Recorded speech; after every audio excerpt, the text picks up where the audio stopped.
குருவே சரணம். இந்த செம்பருத்தி செடிக்கும் தெளிச்சிருக்குங்க.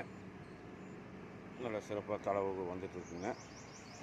அதே மாதிரி தானாக முளைத்த சொடக்க தக்காளி செடி இதுவும் தெளிச்சிருக்குங்க.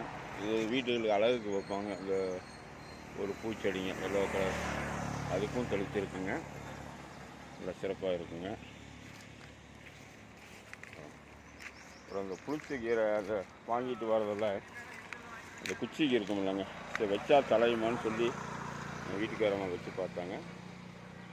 அந்த குரு பஞ்சகாவியத்தில் நினச்சி தான் வச்சாங்க. நல்லா இருக்குங்க. இப்போது கரும்புச்சாறில் பண்ண குரு பஞ்சகாவியம் தெளிச்சிருக்குங்க.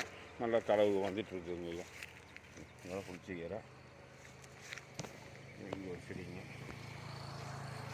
அதே மாதிரி வாழைக்கும் தெளிச்சிருக்குங்க. வாழை பார்த்தீங்கன்னா நல்லா சிறப்பாக தான் நல்ல மாடல் வந்து நல்லா இருக்குங்க. ஐயா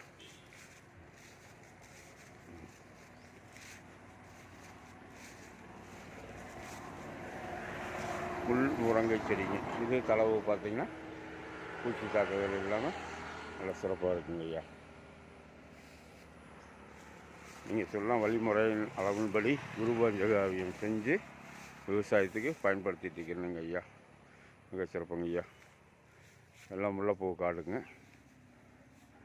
குருவே சரணம். இங்கே கொய்யா செடி ஒன்று இருந்ததுங்க, அதோட தளவு பாருங்கள். ஒரு 10-10.15 இருக்குன்னு நினைக்கிறேன். நல்ல வெயில்லையும் கூட ஐயா சொன்ன குரு பஞ்சகாவியம் தெளித்து மிக சிறப்பாக இருக்குங்க. ஐயா இங்கே ஒரு சின்ன செடிங்க, அதோட தளவு பாருங்கள். சரிங்களா? இனி தளவு வந்துட்டு இருக்குங்க. நல்லா முல்லைப்பூ செடிங்க. ஐயா குருவே சரணம்.